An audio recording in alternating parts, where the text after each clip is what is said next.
Unidad 1 de Deontología Jurídica. Nociones generales de la deontología. Bueno, vamos a iniciar por el tema 1. El tema 1 se titula La filosofía, distintas nociones, la ética, la moral y la deontología jurídica. Vamos a empezar hablando de la filosofía y de las distintas nociones que se tienen. Primero, se entiende que la filosofía surge de la curiosidad del hombre por el saber. Según Aristóteles decía, todos los hombres por naturaleza desean saber. Y bueno, así, por ende, se tiene como la única posibilidad de acceder a la verdad.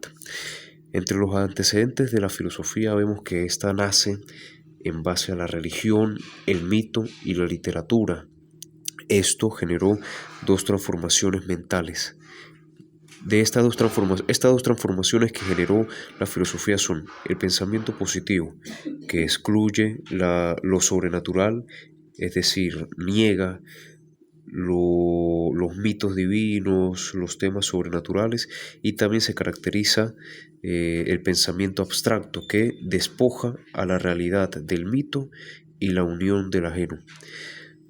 Número 2. La ética, la moral y la deontología. Vamos a ver, primero, ética proviene de la palabra ethos, del griego, y ética significa la costumbre, hábito, morada, carácter, modo de ser. Orienta al ser humano sobre cómo conducir su vida de una manera justa y buena.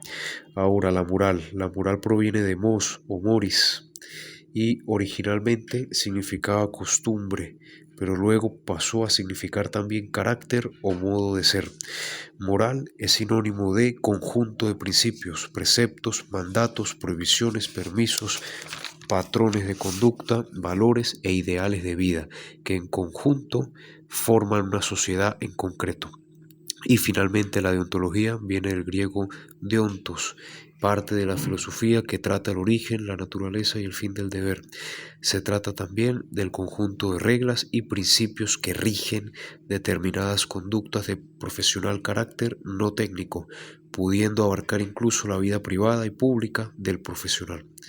Ahora, ¿cuáles son las principales teorías éticas? Tenemos la teoría de la justicia, los principios fundamentales de la democracia y del Estado del Derecho a filosófico. Vamos a ver primero cuáles son las principales teorías éticas. Y es que estas tienen orígenes en el siglo V a.C. por parte de los mismos griegos. Aquí vemos figuras como Sócrates, Platón o Aristóteles. Bueno, primero tenemos a Sócrates, cuyo modo de vivir, él decía que el modo de vivir del hombre que lo condujera a la excelencia. La pregunta sobre la vida buena es su reflexión. El buen vivir conlleva compromiso con la justicia en beneficio del bienestar personal y la comunidad. Por otro lado, Platón decía que la virtud tenía que ser una idea y un valor profundo para alcanzar la perfección del hombre, en base a la idea del bien, que era su teoría. Aristóteles tenía una visión que ponía énfasis en el fin, y es que todas las acciones persiguen un propósito y este debe ser el fin. Esto pensaba Aristóteles, pero tiene diversos pensamientos sobre tipos de vida, ya que veía la vida vulgar, que era una vida basada en lujos, peleas, sin beneficio social. Por otro lado, tenía la vida civil o política, la cual está orientada a los deberes y a la sociedad, al desenvolvimiento personal, etc. Y finalmente la vida contemplativa, que era una vida seria y virtuosa, donde se sacrificaba mucho y se rechazaba mucho también. Aristóteles también señalaba tres tipos de bienes, los cuales son los bienes del cuerpo, los bienes del alma y los bienes externos. En resumen, tenía un punto medio entre el obrar y el pensar, que era la virtud moral, al cual él tenía conceptualizada o titulada como la prudencia. Continuamos acá con otras figuras más modernas como Immanuel Kant, que veía la ética como sinónimo de deber. Así, bueno, se ve que la moral, Kant la tenía como un fin supremo de la humanidad mediante la libertad de vivir, o mejor dicho, comportarse de tal modo. Finalmente vemos otras teorías, como lo es el ideal cínico, la inocencia e ingenuidad de la vida, el ideal epicúreo, que es la astucia y lo preventivo, el ideal estoico, que es la sabiduría y el autocontrol, y bueno, ya remontándonos a otras épocas como la Edad Media, donde nace la doctrina del cristianismo, gracias a figuras como San Agustín y Santo Tomás de Aquino, quienes, bueno, tenían virtudes eh, más allá de lo individual. Vamos ahora con las teorías que existen en torno a la justicia. La justicia, primero que todo, se refiere a la noción de orden y límites. Aquí vemos figuras destacadas como lo fueron el mismo Platón, Aristóteles y Santo Tomás de Aquino. En estas perspectivas vemos a Platón que, por ejemplo, para Platón el fin de la justicia era cumplir con deberes para la sociedad y crear una sociedad por ende más justa. Aristóteles, por otro lado, veía la justicia como un medio que hace a los hombres realizar acciones justas y tenía tres conceptos que eran la justicia legal, la justicia distributiva y la conmutativa y colectiva.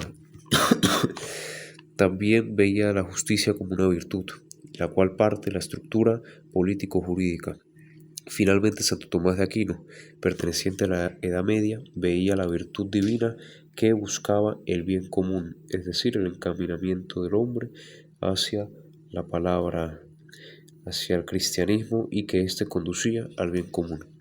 Y ya para finalizar, vamos a ver, ahora continuamos con las teorías contractualistas de la justicia. Y aquí vemos la importancia que hay de un pacto garantizador de derechos entre lo civil y el Estado. Es decir, que se habla de que la justicia es una relación entre el Estado y la misma ciudadanía, un pacto de acuerdo, un pacto de cumplimiento para que, bueno, precisamente tengamos una mejor sociedad.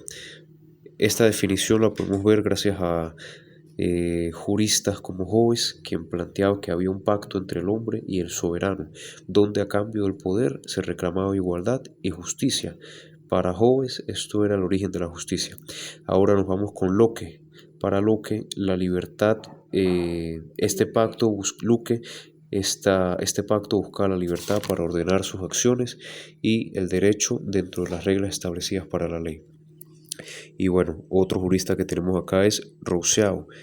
Rousseau plantea la justicia de manera natural, es decir, los pactos se cumplen bajo normas morales y las partes, es decir, Estado y ciudadanía, se atendrán al incumplimiento de sus deberes.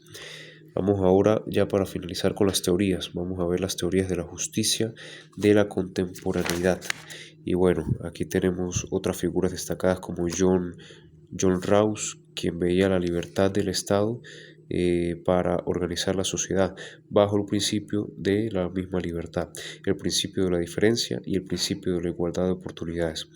Otro jurista era Robert Nozick, quien tenía la propuesta de un Estado mínimo bajo el principio de justicia en la adquisición, transferencias y rectificación.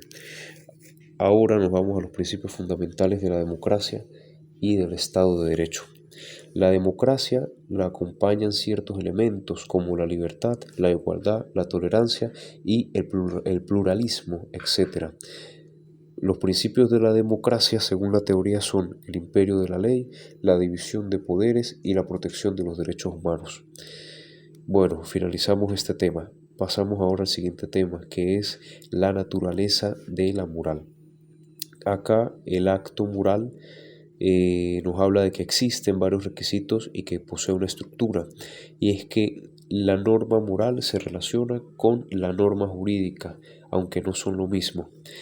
Bueno, vamos a ver primero cuáles son los ámbitos de la moral. Primero tenemos que la moral en un sentido normativo busca lo que debe ser, y en un sentido fáctico tenemos lo que es la moralidad, que es, bueno, el buen obrar, digámoslo así.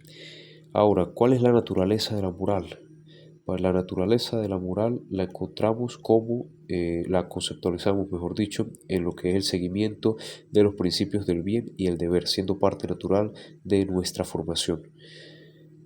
Figuras como Gustavo Escobar señalaban que la naturaleza de la moral se dividía en normas morales, en un sujeto libre y en valores inherentes o morales. Ahora, el acto moral.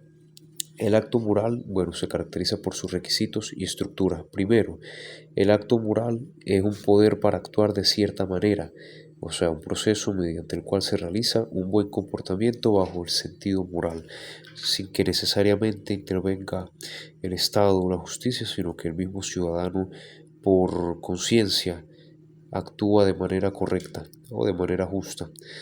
Ahora, el acto moral cuenta con varios requisitos para ser considerado como tal. Ellos son la voluntad, la libertad y la conciencia.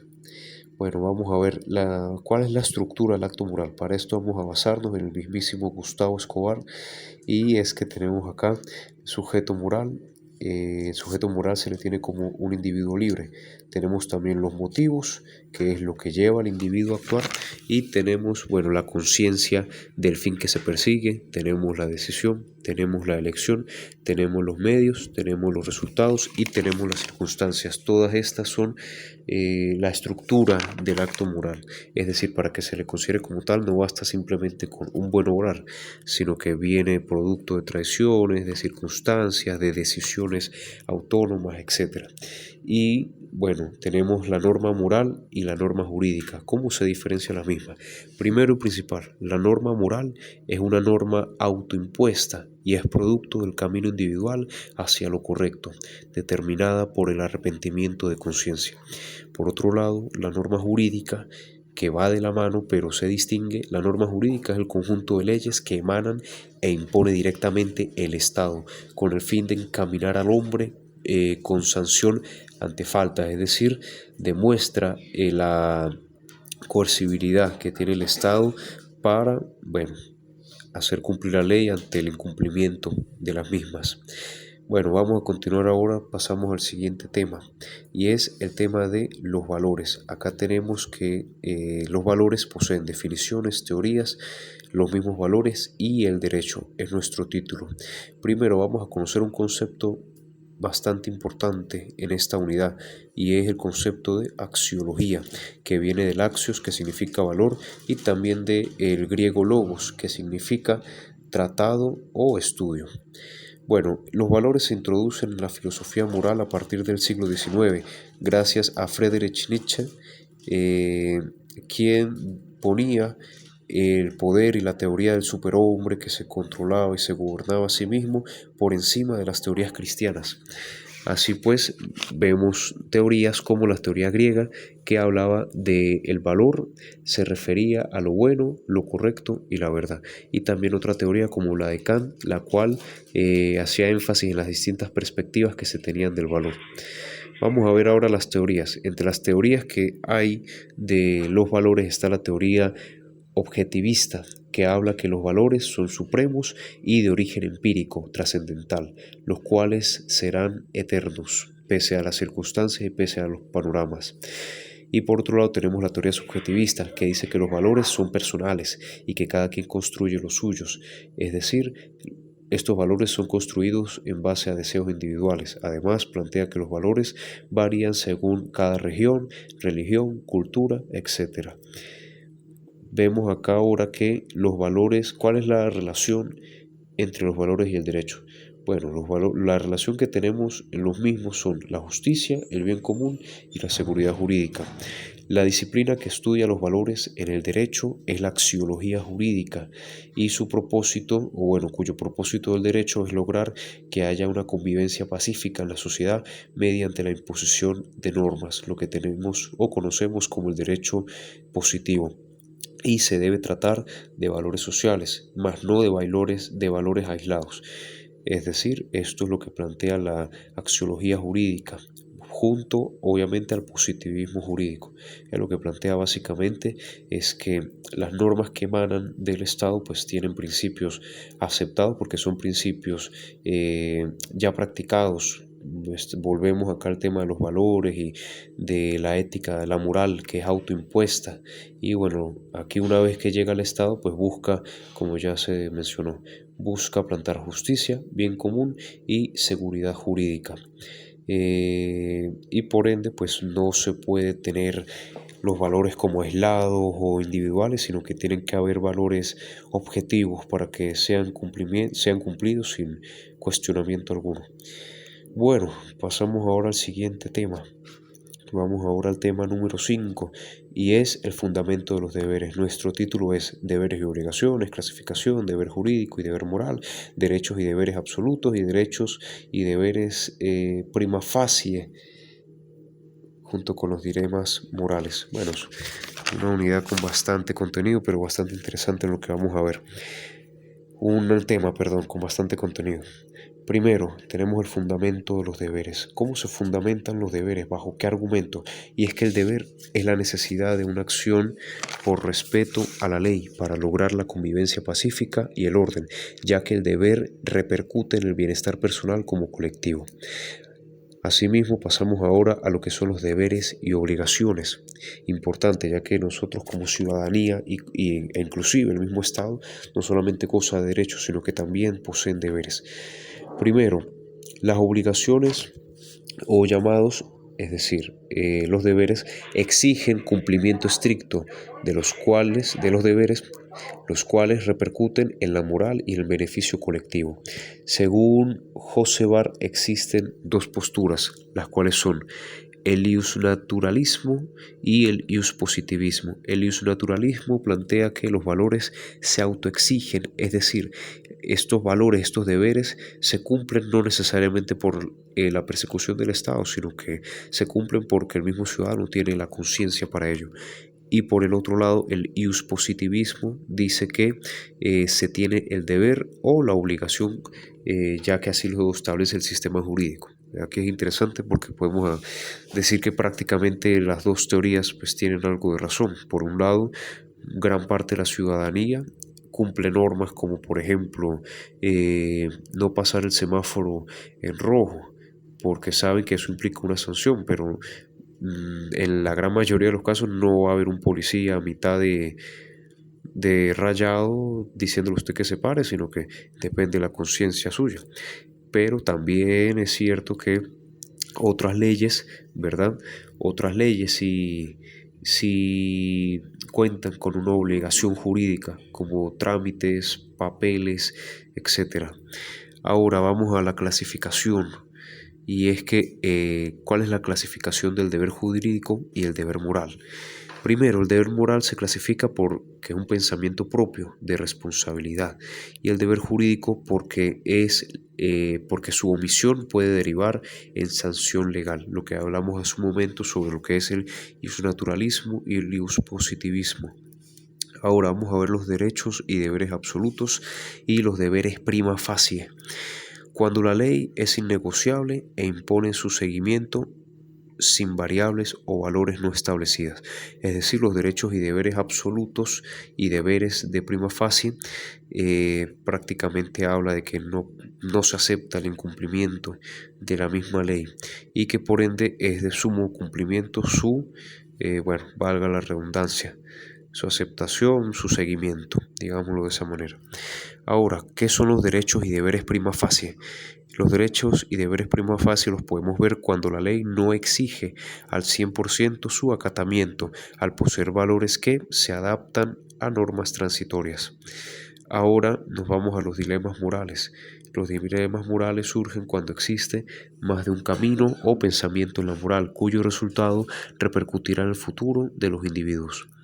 Asimismo, saltamos ahora a los deberes sociales. En deberes sociales tenemos, algunas normas que no están escritas en la Constitución ni en ninguna ordenanza, no establece que su incumplimiento va a ser grave, pero son cosas que son leyes impulsadas, ¿verdad? Y que, ya están en la conciencia colectiva. Y algunos de estos deberes sociales son colocar la basura en su lugar, cumplir con nuestras obligaciones, respetar las normas del buen ciudadano, cuidar la familia, respetar y amar a los semejantes o pagar los impuestos, etc. Asimismo, entendemos, y lo que estuvimos hablando en su momento, que hay unas leyes más importantes que otras, que hay unas que conllevan sanción, que hay otras que van más por el lado de lo moral. Asimismo, vamos a ver la estructura cómo funcionan las leyes, cuáles tienen más peso que otras. Y para esto nos vamos a basar en la pirámide de Kelsen, la cual divide su esquema en tres niveles, una pirámide de 6 niveles que se divide en tres: el primer plano de legalidad, el segundo plano de legalidad y el tercer plano de legalidad. Lógicamente la cúspide viene siendo el primer plano de legalidad, y en la cúspide tenemos la norma fundamental, que es la Constitución Nacional. De ahí rigen otras leyes, como las leyes especiales y las leyes orgánicas, las leyes ordinarias, y de ahí, bueno, tenemos los decretos ejecutivos, los reglamentos, y ya en lo último las ordenanzas sentenciales, judiciales, las resoluciones, los actos, las normas administrativas, las gacetas municipales, etcétera, que vienen siendo el plano de la legalidad en todo territorio.